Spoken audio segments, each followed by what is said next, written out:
মাধ্যমিক তো শেষ, কিন্তু আসল দুশ্চিন্তা এখন শুরু হয়েছে। আমরা হয়তো ভাবছি সায়েন্স নিলেই ওদের ভবিষ্যৎ সুরক্ষিত, কিন্তু আমাদের এই সিদ্ধান্তের পর ওদের মুখের সেই সহজাত হাসিটা খুঁজে পাচ্ছি তো। আমরা তো চাই যে ওরা সফল হোক, কিন্তু সেই সফলতার রাস্তাটা কি শুধুই ডাক্তার বা ইঞ্জিনিয়ারিং, নাকি লোকলজ্জার ভয়ে আমরা আমাদের সন্তানদের ওপর নিজেদের অপূর্ণ স্বপ্নগুলোকে চাপিয়ে দিচ্ছি? এই প্রশ্ন কি আমরা একবার নিজেরা নিজেদেরকে করছি?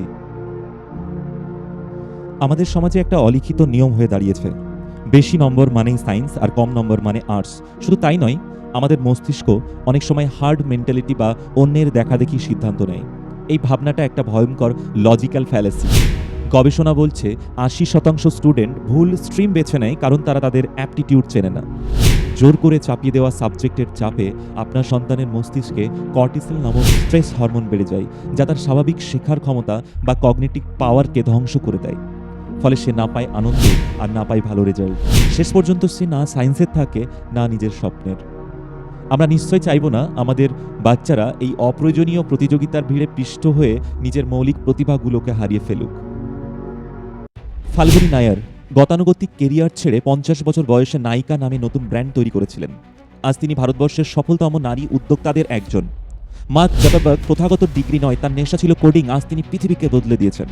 বিরাট কোহলি পড়াশোনার চেয়ে তার প্যাশন ছিল ক্রিকেট, আজ তিনি বিশ্বসেরা। আর রহমান মাধ্যমিকের গণ্ডি পার হওয়ার আগেই তাকে স্কুল ছাড়তে হয়েছিল অভাব আর সঙ্গীতের টানে, আজ তিনি বিশ্ববিখ্যাত অস্কারজয়ী সুরকার। সায়েন্স আর্টস কমার্সের বাইরেও যে ডিজাইন, ভোকেশনাল নার্সিং এবং ডিজিটাল টেকনোলজির বিশাল জগৎ আছে, সেখানেও আমাদের বাচ্চারা বেস্ট পারফর্ম করতে পারে। শুধু যেটা দরকার, আমরা ওদের ডানা ছেটে দেব না, আমরা ওদেরকে সঠিক আকাশে উঠতে সাহায্য করব। লোকলজ্জার চেয়ে আমাদের সন্তানের ভবিষ্যৎ অনেক বেশি দামি। আজই সন্তানের বন্ধু হয়ে বসুন এবং নিচের দেওয়া বিজ্ঞানসম্মত পদ্ধতি অ্যানালিসিস করতে ওদের সাহায্য করুন। Strengths, weaknesses, opportunities, threats analysis, যেটিকে সংক্ষেপে SWOT অ্যানালিসিস বলে। প্রথমত স্ট্রেংথস, দেখুন সে কোন কাজে স্বাভাবিকভাবে দক্ষ। দ্বিতীয়ত উইকনেসেস, সে কোন বিষয়গুলি একদমই নিতে পারছে না। অপরচুনিটিস, ভবিষ্যতে কোন কাজগুলোর চাহিদা বাড়ছে। থ্রেটস, ভুল পথে হাঁটলে তার আত্মবিশ্বাস কতটা কমতে পারে। এই 4টি প্যারামিটারের দ্বারা দেখুন আপনার এবং বাচ্চাদের কাজটি অনেক সহজ হয়ে যাবে। সে যদি গণিতে দুর্বল হয় কিন্তু মানুষের সাথে কথা বলাই বা সৃজনশীল কাজে দক্ষ হয়, তবে তাকে সেই পথে উৎসাহিত করুন। আমাদের সন্তান শুধুমাত্র আমাদের উত্তরাধিকার নয়, সে একটি স্বতন্ত্র মানুষ। 10 বছর পর সে যেন আমাদের কাছে এসে গৌরবে বলতে পারে, বাবা মা, সেদিন তোমরা আমাকে বুঝেছিলে বলে আজ আমি সফল।